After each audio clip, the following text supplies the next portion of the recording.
Hola, ¿cómo están? Soy Diego Guerra, soy director del programa de estudios sobre fotografía y artes visuales del Centro de Investigación en Arte, Materia y Cultura de la UNTREF y les doy la bienvenida a este encuentro que estamos teniendo en el marco de las primeras jornadas internacionales de estudios sobre fotografía realizadas en estos días en Buenos Aires, con tres invitados, con tres ponentes. De México, Gustavo Lozano San Juan, del Instituto de Investigaciones Estéticas de la Universidad Nacional Autónoma de México, Natalia Calderón, de la Escuela de Cine de Valparaíso, y Samuel Salgado Tello, de Cenfoto, de la Universidad Diego Portales, tanto Natalia como Samuel, de Chile. Y primero les doy la bienvenida, muchas gracias por estar acá.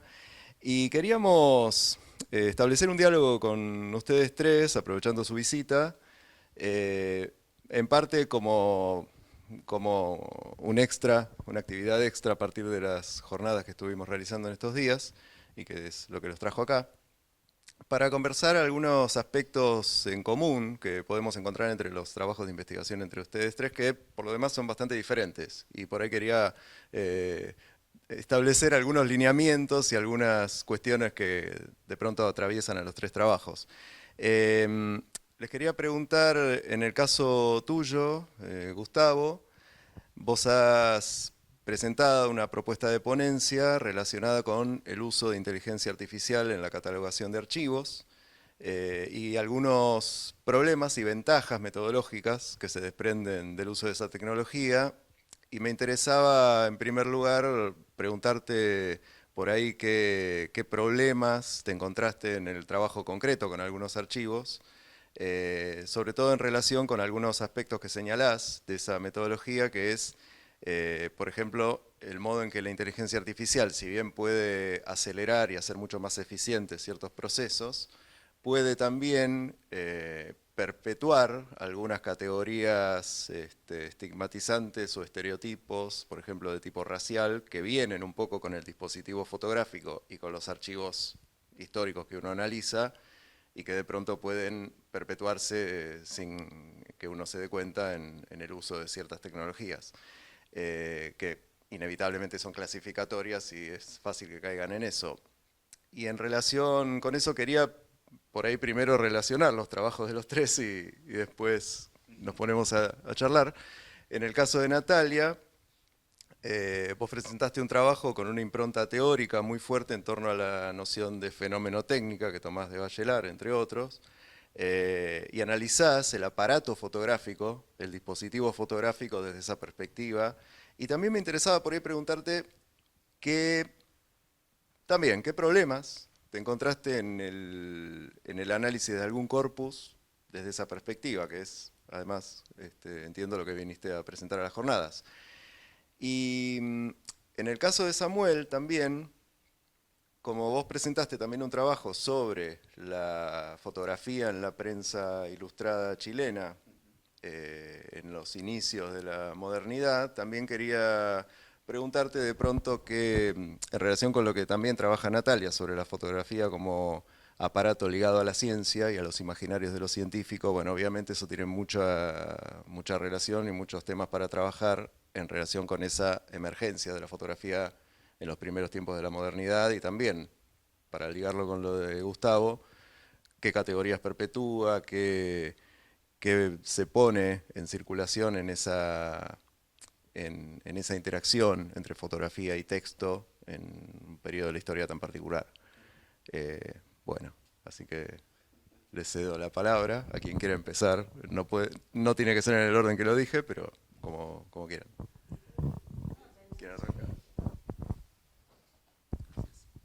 Bueno, antes que nada, pues es un placer estar con ustedes, escuchar los temas interesantes que seguramente van a salir de esta conversación y gracias por invitarnos, convocarnos, reunirnos.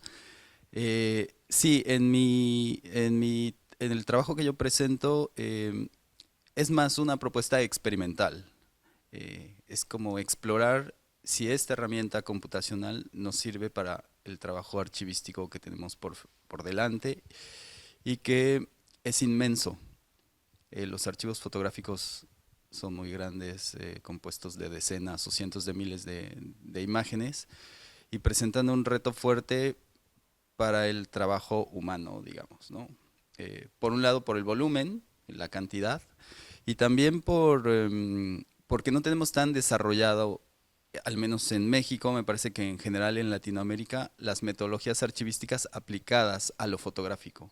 A lo textual sí, porque hay una larga tradición de archivística latina en general, pero a lo fotográfico no, y creo que ese es un tema que Samuel conoce bien, ¿no? Estamos en este momento tratando de definir cómo hacer ese trabajo de una manera analógica, digamos, y entonces intentar apoyarlo o eficientarlo con una herramienta computacional nos pone en una situación complicada, porque primero sería necesario comprender cuál es el objetivo de ese trabajo, cómo se hace, qué retos presenta precisamente, y después de qué manera lo podemos respaldar o impulsar, ¿no? Entonces, ese es más o menos el contexto de lo que yo estoy presentando y efectivamente existen muchos riesgos de utilizar esta herramienta que está diseñada para cosas muy diferentes, adaptada a un contexto de una institución cultural, en el caso de mi universidad, una institución con valores humanísticos, con principios éticos que pueden entrar en conflicto con cómo estas tecnologías han sido creadas, desarrolladas y aplicadas, ¿no? Y sí, en el fondo se trata de una tarea de dar sentido a un conjunto fotográfico inmenso que tal vez de origen no tuvo un sentido muy claro, como una lógica, una categorización, unas jerarquías definidas, ¿no? Entonces buscamos dar sentido eh, a ese conjunto compuesto por, como dije, decenas o miles de fotografías. Entonces, estas tecnologías nos sirven para eso por la capacidad que tienen para trabajar simultáneamente con esos grandes conjuntos de datos. Y el tema, yo creo que más importante es justo qué sentido damos a esta información visual, que además no se apoya, no opera realmente con metadatos o con descriptores textuales. O sea, esa sería una segunda o tercera fase. Opera inicialmente con rasgos visuales únicamente, que nosotros utilizamos siempre eh, términos lingüísticos para describir esos rasgos, pero la computadora no. La computadora solo, ni siquiera ve formas tampoco, ¿no? Son operaciones computacionales basadas en dígitos, en código binario, pero crea conjuntos o subconjuntos dentro de un conjunto con base a esos rasgos visuales a los que nosotros entonces tendríamos que dar un sentido ya más de interpretación o al menos de etiquetado, de clasificación, ¿no? Por poner un ejemplo, paisajes, paisajes, paisajes, paisajes. Por otro lado, retratos, retratos, retratos. Categorías muy simples realmente, ¿no? Que son una base inicial para un trabajo mucho más refinado que haría un archivista. Eh, esto, las posibilidades que yo le veo es más como una herramienta de apoyo modesto que te permite abarcar un gran conjunto de datos, pero no llegaría a ser una clasificación refinada, un etiquetado, una catalogación, como lo haría un especialista para nada en este momento. Eso requeriría otro tipo de desarrollos mucho más complejos, ¿no?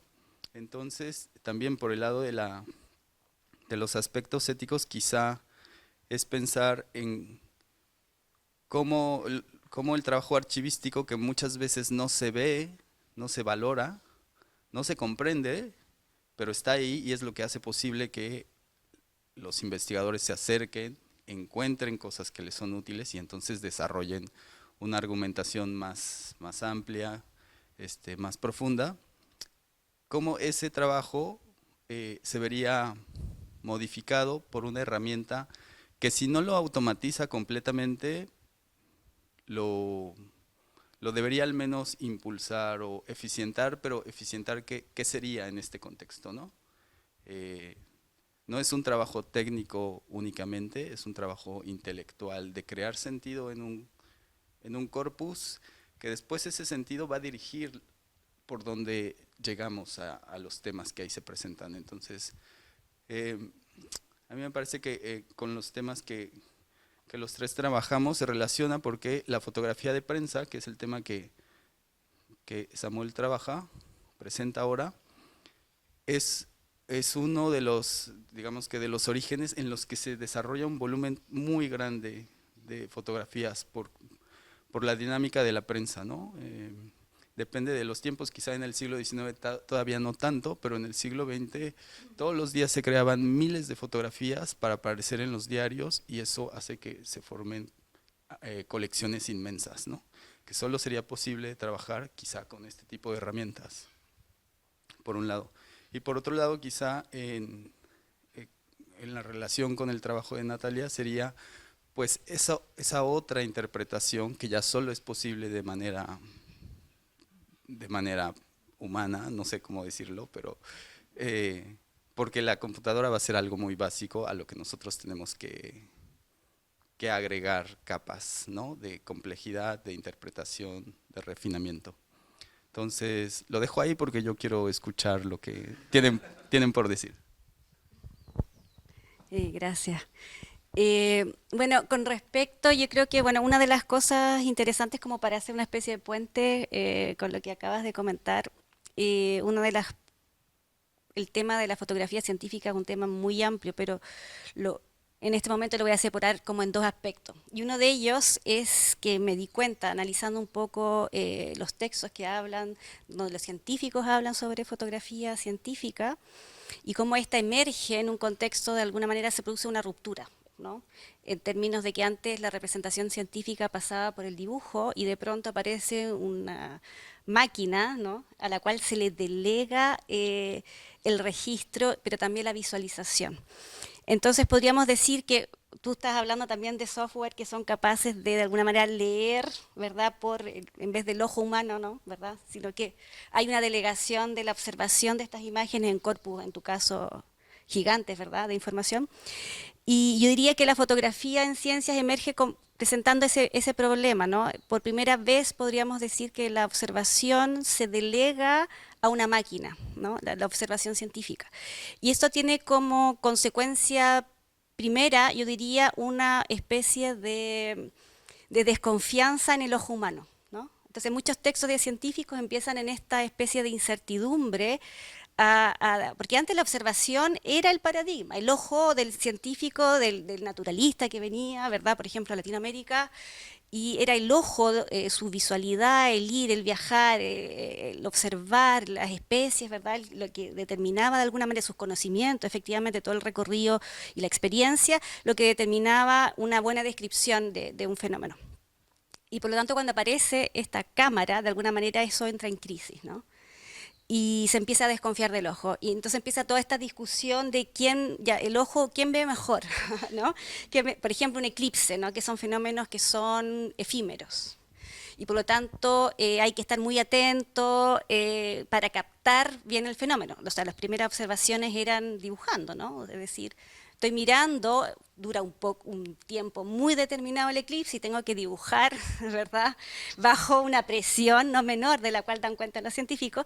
Y cuando aparece la cámara, de alguna manera dice ya, es que la cámara vio mejor, pero aún así es un periodo de transición donde igual se dan cuenta, y lo mismo que planteas tú también, que lo humano igual siempre se requiere el factor humano como para de alguna manera confirmar, porque efectivamente la cámara da los datos brutos, pero efectivamente se requiere una interpretación posterior de análisis, ¿no? Más fino, ¿no? Y lo interesante es que, claro, en el siglo XIX empieza esta discusión sobre el ojo. Algunos dicen es mejor la cámara, sin duda, otros dicen no, la cámara no, no hay nada como el ojo humano, y verdad, entonces, y también, bueno, tratados del siglo XIX, Donadieu, por ejemplo, un tratado francés, donde se hace una comparación de anatomía comparada entre el ojo y el lente de la cámara, por ejemplo, ¿no? Entonces también hay toda una serie de discusiones como para pensar quién ve más, quién ve mejor, ¿no? Eso por un lado. Eso es lo que he constatado un poco analizando la fotografía científica, pero me gustaría agregar que con respecto al tema de los corpus, ¿no?, fotográficos, ¿no?, que ha sido un problema, podríamos decirlo, porque la fotografía científica yo diría que todavía está en un estado de no catalogación, podríamos decirlo. Por lo tanto, en Chile es el extremo, porque me ha costado muchísimo, una porque se perdió, yo creo, mucho material, es decir, ha sido súper difícil, por lo tanto la mayor cantidad del corpus que podía analizar fotográficos son de publicaciones científicas, pero logré, y digo logré porque no fue fácil, encontrar las placas fotográficas de la Carte du Ciel, ¿no?, que fue un programa de fines del siglo XIX que duró hasta los años 60 del siglo XX, de hacer un mapa del cielo. Fue un trabajo internacional, con mucho de Argentina, evidentemente participó también, pero en Chile es un tema que no ha sido trabajado, acá en Argentina sí, ¿no? Ha sido bien trabajado. O sea, no sé si bien, pero ya, hay un avance no menor, porque todavía sigue siendo un tema relativamente marginal. Y en Chile fui al Observatorio Calán, tenían en un depósito muchas placas, pero decían parece que está ahí, dicen que está la Carte du Ciel, pero era todo así como, no sabemos. Y la verdad como tampoco con mucho interés en la medida en que son problemas que para un astrónomo contemporáneo que están trabajando con súper telescopios, no presenta tanto interés, ¿verdad?, ver qué hay ahí en los depósitos, ¿no? Entonces, logramos comprobar que efectivamente era la Carte du Ciel por una serie de elementos, de datos principalmente que tenían los sobres, en fin. Estuve en Francia, encontré una Carte du Ciel chilena, donde los datos coincidían, entonces, en fin. Y me encontré que en Francia también esos tipos de archivos que están en instituciones científicas no se les da mayor relevancia tampoco, ¿no? Entonces es como una cuestión bastante transversal, donde yo diría que ese tipo de fotografía está en un estado de no lugar, porque por un lado hay gente que se está interesando desde la historia de las ciencias, ¿no?, que mayormente, yo diría, porque por ejemplo en Chile nadie de que se dedique a los estudios fotográficos se ha interesado en la fotografía científica, por ejemplo, sino que son los historiadores de la ciencia quienes, los primeros yo diría, que han intentado pensar este tipo de imágenes y haberle dado una relevancia mayor, ¿no? Entonces yo diría que es un estado de cosas todavía que hay mucho por hacer, ¿no? Es por obsolescencia, ¿no? Es un problema de obsolescencia lo que vos señalás. Para el científico no le sirven, el que estudia el cielo ahora no le sirven las fotos de la luna del siglo XIX, por ejemplo, para decirlo a lo bruto. O eso es lo que cree. ¿Sería eso? Una cosa muy interesante que está pasando, pero esto es reciente. Esto pasó al menos en Chile este año. Hay astrónomos que trabajan, han comenzado a trabajar, yo diría que porque se están digitalizando las placas en todo el mundo, ¿no?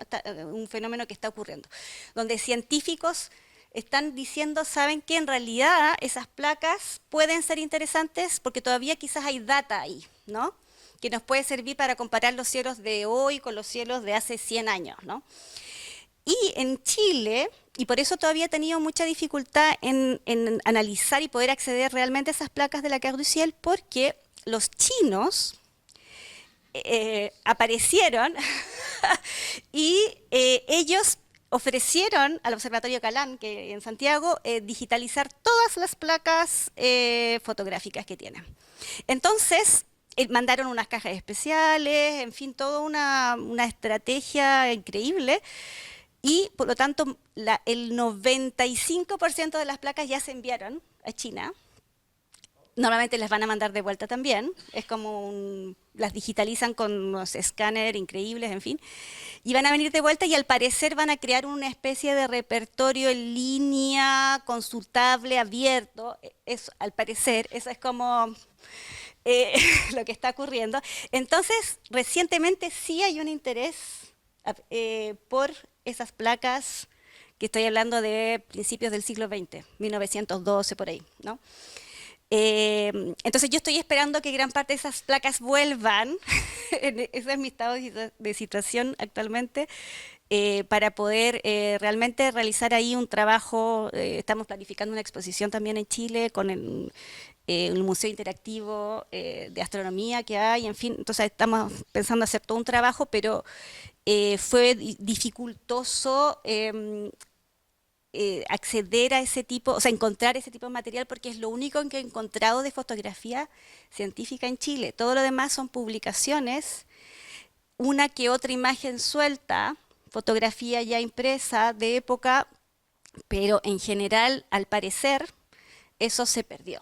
No, ¿por qué? Porque claro, la fotografía científica es una fotografía aplicada, ¿no?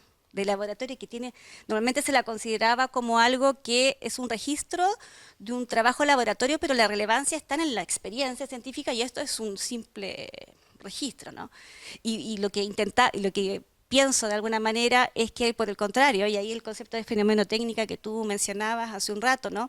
Que por el contrario, la fotografía siempre fue parte, o sea, no hay fenómeno sin una manera en la cual este se registra. O sea, el registro fotográfico hace el fenómeno, lo construye también, ¿no? No es como que sean cosas separadas, sino que la cámara construye de una cierta manera el fenómeno. Cuando se dibujaba el fenómeno era otra construcción fenomenal, ¿no? Entonces estamos hablando de que no es un accesorio, una herramienta, sino que es fundamental para poder comprender la ciencia, por ejemplo, del siglo XIX, principios del XX, ¿no? Hoy en día son otras las tecnologías que están en cuenta, pero yo diría que es como es un origen, ¿no? De esta delegación, de la observación, del análisis, ¿no? Y ahí se topa un poco con tu tema, ¿no? ¿No? Sí. Yo creo que también doy... Súper, muchas gracias por la oportunidad y el tiempo para poder también presentar este trabajo que estoy desarrollando y tener la oportunidad de escucharlo a ustedes también en un contexto muy enriquecedor, además, no tan formal como sugiere la jornada, digamos, el seminario. Bueno, yo voy a hacer algunas precisiones a propósito de mi trabajo y tratar de colgarme de algunos conceptos que me parece son importantes, los cuales ustedes han presentado, que creo que se vinculan con lo que yo estoy trabajando. Como dicen, yo estoy trabajando con el concepto de fotografía en la emergencia de la invención de la fotografía en Chile entre el 1839 y 1877 aproximadamente. También estoy extendiéndolo a Argentina y idealmente a Montevideo. Argentina con un personaje que es Sarmiento y a Montevideo trabajando con prensa. Pero mi idea no es trabajar la imagen, yo he hecho expresamente renuncia a eso y eso ha sido lo más dificultoso del trabajo porque tengo que explicar siempre y constantemente que eso no es un problema para mí hoy, sino que lo que yo propongo es reunir y construir un corpus de textos que se produjeron en Chile y en Argentina y en Montevideo durante ese periodo de tiempo. Es decir, revisar cualquier cosa que tenga tipografía y donde esté la palabra fotografía, tanto implicada como objeto fotográfico, cámara, venta, retrato, o como metáfora fotográfica, me sirve. Y cuando digo fotografía me refiero a cómo la palabra también se explica en todas sus dimensiones, digamos, daguerrotipo, ambrotipo, negativo, cliché, retrato, en fin, eh, para hacerlo más breve.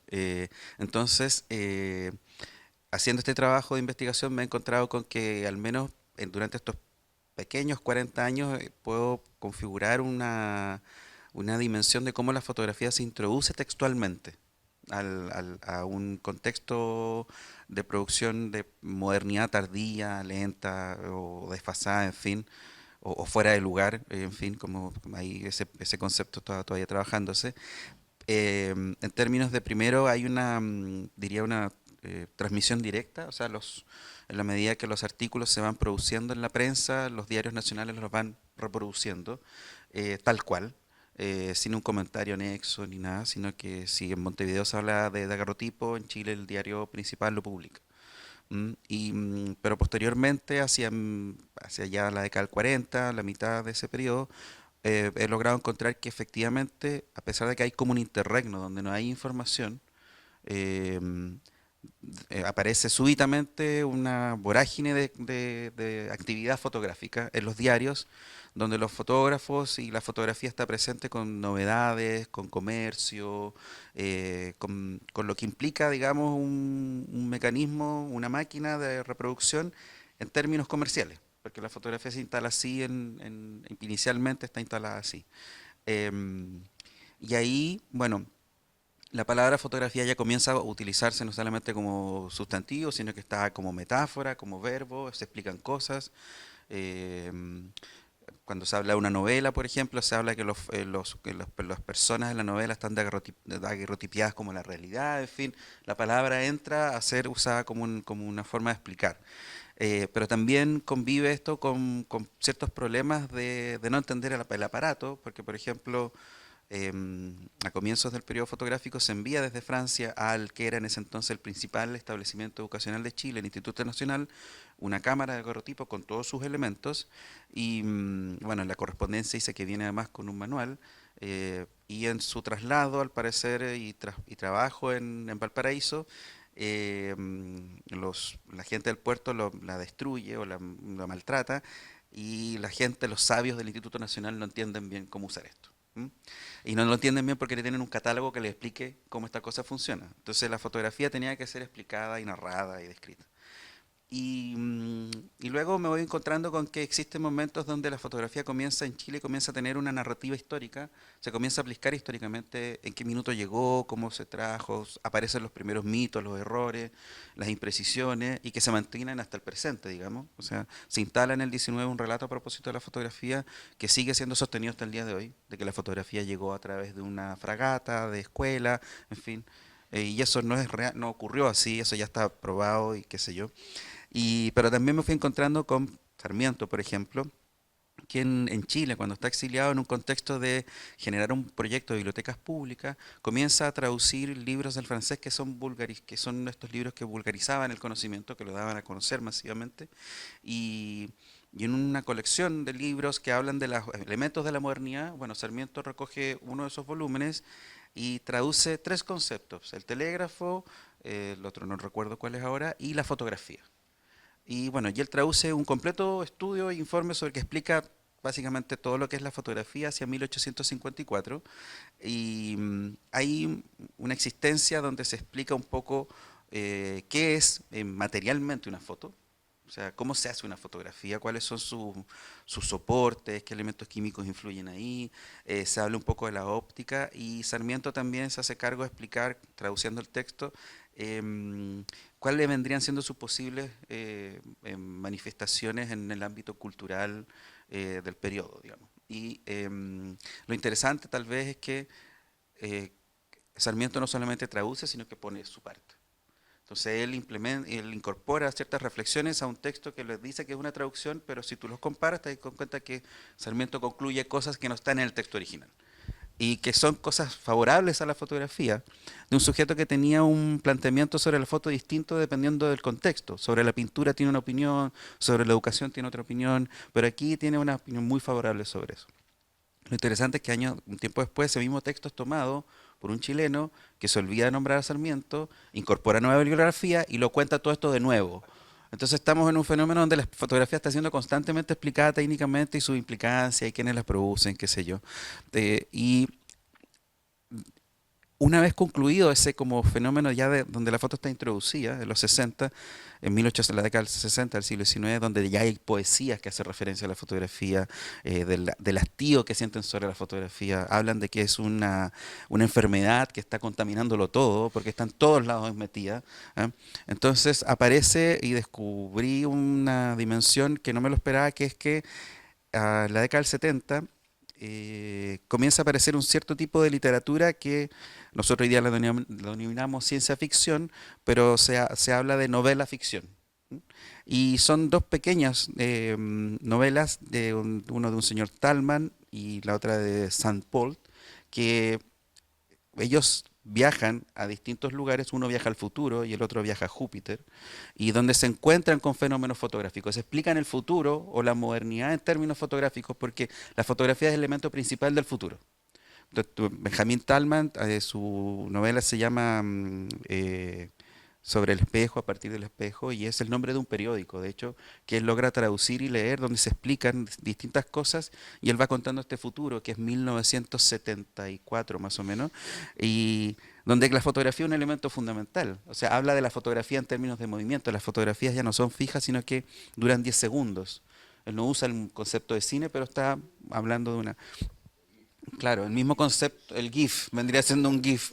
El mismo concepto está también en otros libros de la época donde se habla de fotografía mágica, que es una expectativa que la fotografía debería moverse o representar el movimiento, porque estaba la conciencia de que le faltaba cosas para hacer una representación completa, o sea, no tenía el color y no tenía el movimiento, en fin. Y este otro señor, Talman, que tiene la novela se llama Desde Júpiter, él viaja de una forma como, podríamos decir, él utiliza una palabra que se llama, es electrificado, y aparece en Júpiter, y en Júpiter hay una sociedad avanzada donde todas las observaciones, todas las relaciones que hay respecto al entorno se hacen a partir de un aparato. Y en la medida que tú vas entendiendo qué tipo de aparato es, tú te das cuenta que es un aparato fotográfico. Y las personas conocen los lugares a partir de la aplicación de este aparato fotográfico. De hecho, él cuenta que desde Júpiter ve su barrio en la Tierra y lo ve como hoy día vemos desde Google Maps. Los ve las personas desde la cabeza y describe todas esas situaciones. Y todo esto lo ve en un gran salón que mide cientos de metros y él puede ampliar esto. Entonces hay como una dimensión donde la fotografía ya se entiende suficientemente bien y se puede proyectar también. Lo interesante es que este señor Sam Paul, que es un seudónimo, era fotógrafo también. Entonces, y era empresario, en fin, y hacía una serie de cosas. Bueno, entonces, a eso le he denominado fotografía textual, entendiendo de que se podría sugerir de que la fotografía va teniendo una noción no solamente, em, ¿cómo decirlo?, de idea o de ideología, sino que podemos tratarla como un concepto, en el sentido de que va definiendo una forma de conocer, va definiendo una forma de entender la realidad, como lo propone de alguna forma, y es lo que yo estoy trabajando, el historiador alemán Reinhard Koselleck, a propósito de su dimensión de la historia conceptual. Entonces, digo esto y acá ahora sí entro el problema que creo que nos podemos encontrar los tres, es que hay dos dimensiones que esta problemática tienen para mí. Una tiene que ver con una dimensión crítica a propósito de cómo se escribe la historia de la fotografía, porque siempre se ha referido a ella a partir de las imágenes y el texto se ha dejado de lado. Existen recopilaciones de texto en Francia, en Inglaterra, en Estados Unidos, en España. Ahora se hizo una recientemente una nueva en España, de 3 volúmenes, una bien importante, pero siempre estos textos han pasado medio desapercibidos, o sea, o son leídos más bien anecdóticamente, digamos, porque el problema está en las imágenes. Bueno, yo encuentro que hay un corpus de material, un volumen significativo que no ha sido ni estudiado ni leído y debería ser tratado. Entonces ahí está una dimensión que tiene que cuando encuentras que existe todavía zonas en este ámbito que pareciera estar acabado, donde todavía se pueden generar grandes corpus de información. Por ejemplo, y es difícil, yo estoy trabajando con RStudio, con un sistema de programación base en código, y he logrado crear un corpus con 3 diarios de 1830 a 1870 aproximadamente, que tiene 130 millones de palabras. Y los he procesado para buscar la palabra fotografía y cómo existe ahí. Bueno, eso en el porcentaje es muy significativo a propósito de palabras que tienen mayor presencia, como libro, telégrafo, en fin, que parecen que son más relevantes. De hecho, el telégrafo parece que es la gran invención del periodo del siglo XIX. Pero pintura sigue siendo importante. Pero a lo que voy es que si uno va construyendo y ampliando el corpus textual del periodo, y para eso requerimos de inteligencia artificial o de trabajo con grandes volúmenes de información, hoy día nosotros podríamos armar un léxico del siglo XIX que no sea tan deudor de la teoría crítica fotográfica del siglo XX, sino que más bien esté sustentado en cómo la sociedad del siglo XIX lo percibió propiamente tal. Ahí donde yo he encontrado más trabajos interesantes son en España, donde está Carmelo Vega, Bernardo Riego, donde ellos también han ido problematizando esta cuestión del lenguaje fotográfico propiamente tal. Y lo otro que me parece interesante es que, bueno, cuando uno trabaja con estos niveles de información, que son grandes y grandes volúmenes de datos, aparece esta dimensión, el dato, que no es una palabra propiamente de la metodología histórica, digamos, ¿ah?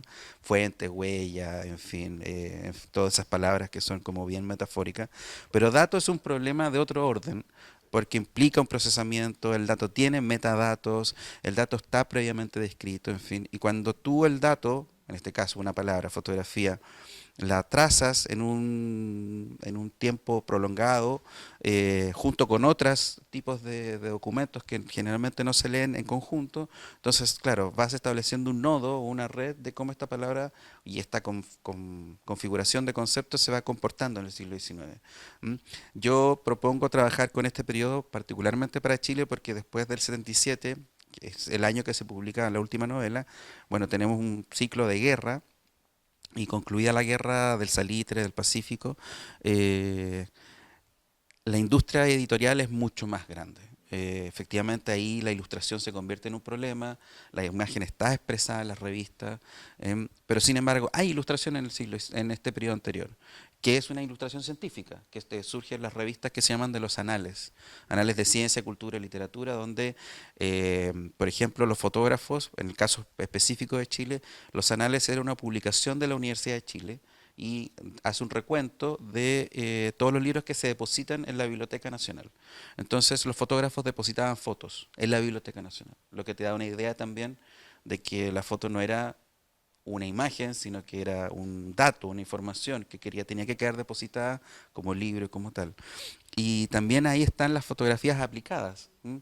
Donde se deja referencia de que la revista Anales le compró a tal fotógrafo 1100 y tantas fotografías. No dice de qué, pero las compran para sus números, porque los números vienen con fotos a veces originales que se pegan, tal cual la publicación. Entonces, la fotografía no solo existe como problema en el siglo XIX, como imagen, digamos, o no es su aspecto fundamental, sino que como una cosa aplicada de ilustración, pero entendiéndola creo también como una dimensión explicativa y conceptual del periodo, digamos. O sea, está ahí para dar cuenta de una cosa muy precisa. Y en ese sentido, esto, y a propósito de lo que decía Natalia, de la imagen científica y lo que dice Gustavo de los volúmenes, claro, estos son volúmenes no tratados. O sea, yo soy jefe de un archivo y, y conocemos con Gustavo el problema, y Natalia lo está experimentando ahora como investigadora, de los volúmenes y volúmenes de información. Esto en Chile no es comparable a México. Un archivo en México, los hermanos Mayos, por ejemplo, son 5 millones de fotografías. En mi universidad hay 5 millones de fotografías, con varios archivos paralelamente. Entonces, pero de todos modos nos encontramos con esta dificultad de los volúmenes, y pienso, a propósito de cómo yo estoy trabajando, una fuente particular que es la prensa, que la utilización de sistemas de inteligencia artificial, el trabajo con algoritmos, puede producir efectos significativos a propósito del problema de el corpus con el cual nosotros trabajamos y el volumen de información que luego requerimos procesar a propósito de eso. Y en ese sentido, claro, el concepto de Franco Moretti, que es un historiador de la cultura y del libro italiana, pero que estaba instalado en Estados Unidos, de esto de lectura distante, o como dice el profesor Martínez en Santiago, de lectura remota, es decir, donde nosotros ya no necesitamos leer próximamente, o sea, como quien toma un libro y lo lee, sino que podemos leer visualmente, ¿ah? Porque lo que vemos son visualizaciones, nos permite destruir ciertas concepciones previas que tenemos del siglo XIX, por ejemplo, como el canon del siglo XIX. Entonces ese es uno de los desafíos y problemas que planteo. A propósito, voy a comentar algo sobre lo último que dijiste, porque es muy interesante esa idea de, bueno, trabajar la fotografía desde los textos. Yo en una parte de mi investigación doctoral lo tuve que hacer, porque cuando trabajas sobre fotografía del siglo XIX, inevitablemente tenés que ir a las fuentes escritas, y sobre todo en el caso de la Argentina, y cuando uno trabaja cierta parte más temprana del siglo XIX, no hay bibliografía específica sobre fotografía, lo que hay es esto que vos también trabajás, literatura, básicamente. Y pensaba en esto de la clasificación, de la búsqueda de términos, que sí te ayuda a, bueno, dónde se usa la palabra daguerrotipo, daguerrotipar, fotografiar. Yo me encontré también con casos de daguerrotipó el autor, la realidad y tal. Por ejemplo, a propósito del matadero de Esteban Echeverría. Pero pensaba también en cómo en una buena parte, y seguramente te has encontrado con eso, una buena parte de la producción decimonónica o sobre el filo del siglo XX, incluso sobre fotografía, la nombra sin nombrarla, lo cual es también todo un problema. Me viene a la mente, cuando te escuchaba, me vino a la mente un pasaje de Dickens.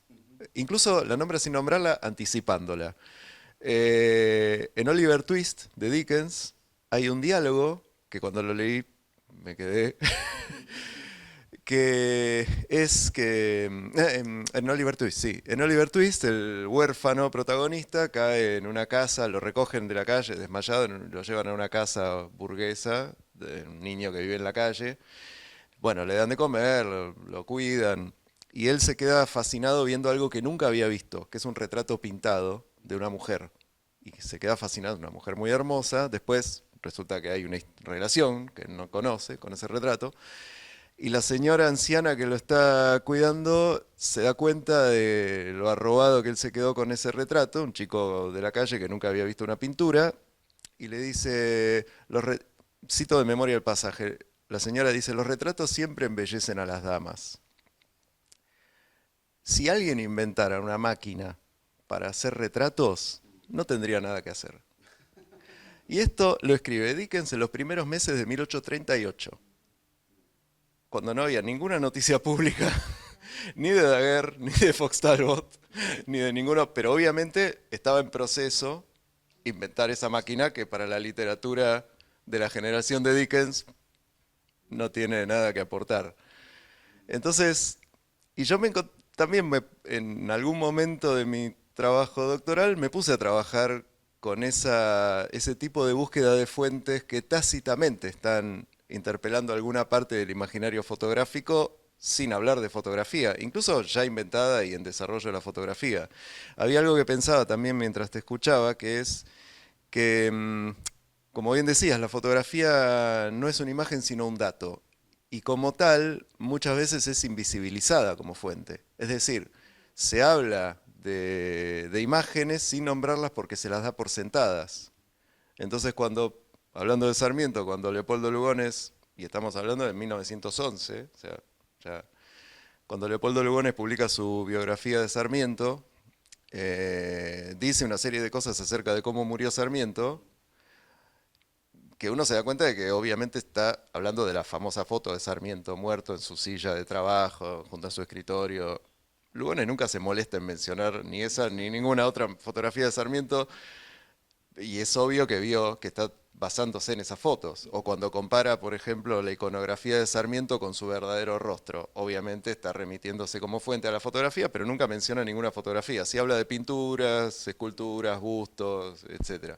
Entonces es muy interesante cómo la fotografía es una fuente obvia, ¿no? Para todo el mundo.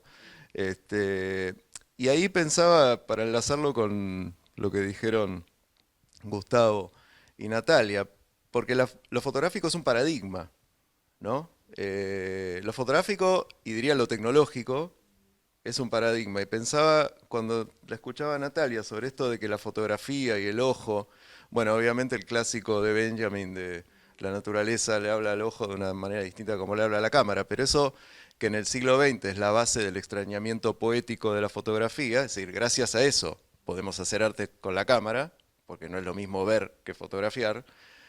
En el siglo XIX es un problema de objetividad científica, pero ¿cómo es esto? ¿Vemos mejor con esta herramienta o seguimos viendo mejor con el ojo? Y pensaba en que creo que con la inteligencia artificial sucede al revés. Me parece que es en lo que menos especialista soy, obviamente, lo mío es la fotografía, pero lo que me suelo encontrar en los debates sobre la inteligencia artificial, la utilidad sobre la utilidad o no de la inteligencia artificial, las limitaciones o los peligros, etcétera, me parece que todo eso me remite una y otra vez a una idea que tengo, que es que quizás el principal o uno de los principales problemas de la inteligencia artificial es que repite lo que hacemos nosotros. O sea, no es que nos va a superar o... El problema es que hace lo mismo que nosotros. Entonces, esto que decías de bueno, la clasificación en grandes grupos por ahora no puede ir más allá o no podríamos avanzar confiablemente más allá porque tiene las mismas limitaciones que la conciencia humana. O sea, quizás tendríamos que primero revisar qué limitaciones tiene la inteligencia humana para ver qué vicios no le pasamos, ¿no? A la máquina. Bueno, no, en las fuentes que he revisado no me he encontrado en Chile con un ejemplo así de visorar algo como de esa magnitud. Pero sí, claro, volviendo a este ejemplo, las novelas de ciencia ficción, son dos ejemplos, no tengo claro si esto se puede extrapolar a todo el siglo XIX. Hay una consideración de que se ve mejor. O sea, yo, a partir de lo que escriben estas personas y lo que proyectan, tiendo a pensar que ellos están considerando eso, que efectivamente la óptica fotográfica trae una cantidad de información que hoy día no podemos ver.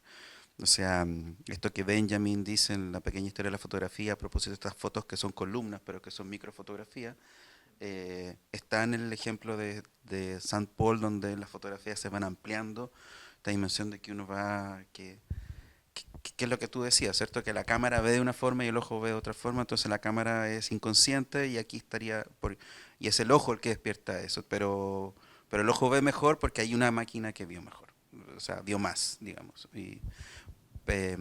Sí, eso yo tendría a responder, pero no, la verdad no he dado con algo así tan aventurado como proyectar una forma no he encontrado con un lenguaje que haga alusión a lo mecánico o a lo mecánico, a la máquina, antes de que la imagen se instale en Chile técnicamente.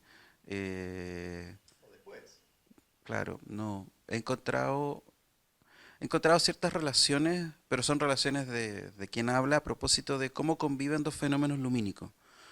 Porque, por ejemplo, hay un contexto donde se hace referencia a que hay un espectáculo que están viendo en una plaza y como está anocheciendo, este espectáculo tiene que terminar porque no hay más luz para sostener el espectáculo. Entonces el Señor dice, bueno, me voy a llevar de agarrotipiados estos recuerdos. Entonces, eso es una idea de luz, ¿cierto? Así como puedo hacer con esto, claro, sí, en mi mente, claro. Se me los voy a, no que tenga una cámara, sino que va a daguerrotipiar esto y lo va a mantener como recuerdo.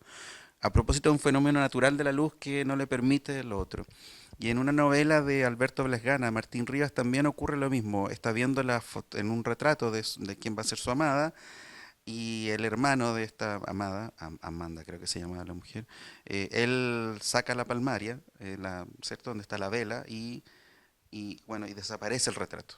Entonces están todas esas dimensiones donde la luz va conviviendo con un problema, digamos. O sea, la fotografía llegó a resolver un problema con la luz, pero para que exista la fotografía todavía necesitamos manejar esa luz, digamos. Entonces ahí esas dimensiones que conviven, que tienen que ver con el problema no sé si dominar es la palabra correcta, pero dominar la naturaleza y a partir de la tecnología están ahí de alguna manera germinalmente, diría yo, a propósito de los fenómenos tecnológicos.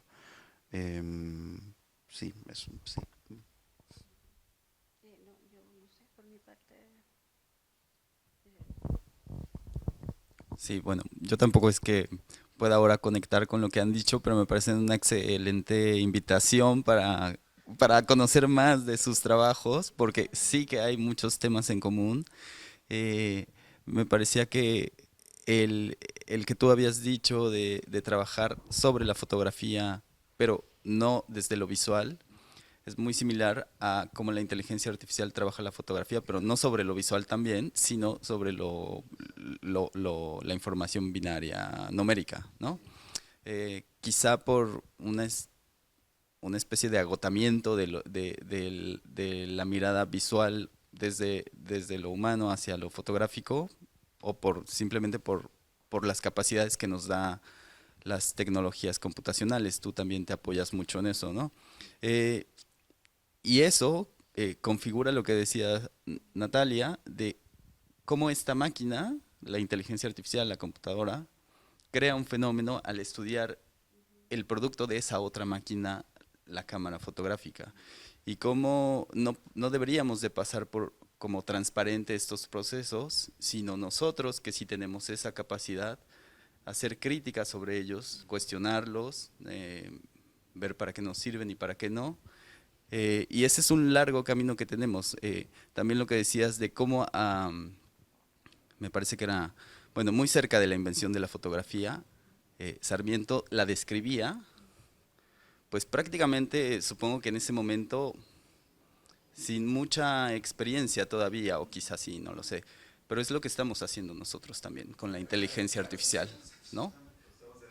Sí, metiendo el pie en el agua y sintiendo qué es lo que pasa, si podemos pisar firmemente o no.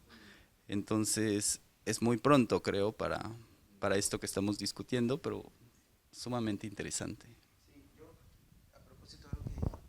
A propósito de lo que dijiste, Gustavo, y que también lo insinúa Natalia, y está la pregunta que hace Diego. Porque yo siento que estamos en un momento de cierre tecnológico, porque la máquina no ve, o sea, la máquina no necesita ver, la máquina no tiene un problema de visión, esta máquina de inteligencia artificial. Y que nosotros tengamos un entorno que todavía lo visual sea relevante, tanto en términos de diseño como de comercialización, es como una gracia del mercado, del capital. Pero la máquina no tiene ese problema, digamos, porque puede captar de distintas formas. Nosotros no deberíamos usar categorías como que la máquina ve, escucha, oye, porque no es eso lo que hace fundamentalmente. O sea, es binaria, como dice Gustavo, y eso lo hace también más perturbante a propósito de que nosotros seguimos con unas categorías que predominan lo visual, pero la máquina no necesita la visualidad. O sea, porque no ve, formalmente no ve. O sea, cuando juega ajedrez tampoco juega ajedrez. O sea, no es como se proyecte un tablero y mueva las piezas, ¿cierto? Sino que pasan una serie de operaciones que son muy distintas. Entonces, de hecho, decirle foto, bueno, a la foto digital tampoco corresponde ese nombre, digamos, porque ya no es eso, digamos, formalmente. De hecho, el problema de conservación técnico que hay ahí es de otro orden completamente y absolutamente diferente. Entonces, estamos efectivamente siendo testigos, creo nosotros, nosotros estamos estudiando algo que ya terminó, diría yo. Sí, formalmente, sí. Y estamos, por lo tanto, tomando este nuevo fenómeno que ocurre para ver cómo podemos lidiar con esta otra cosa, con la lógica de esta tecnología de hoy. Porque ser análogo a propósito del pasado análogo no, es muy vasto, es muy enorme, entonces no podemos darle una respuesta a eso. Eso pensaría yo también. Bueno, una cosa de cierre, breve, muy breve, que en relación a lo mismo que en astronomía y en micrografía, que es un poco lo que he estudiado de fotocientífica, hoy en día efectivamente no tiene nada que ver con lo visual tampoco. Los astrónomos no observan, están en sus computadores procesando datos, y los microscopios de hoy en día, efecto túnel o electrónicos, no tienen nada que ver con la óptica incluso. Tiene que ver con no tiene que ver con la luz finalmente tampoco. Entonces estamos efectivamente estudiando otras dimensiones que hoy día estamos ya en algo que no tiene mucho que ver con lo visual, podríamos decir, sí.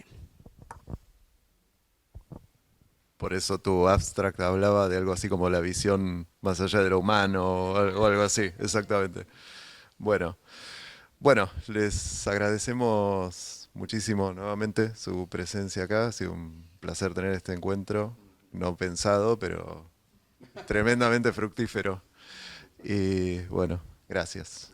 Nos vemos. Muchas gracias por estar acá.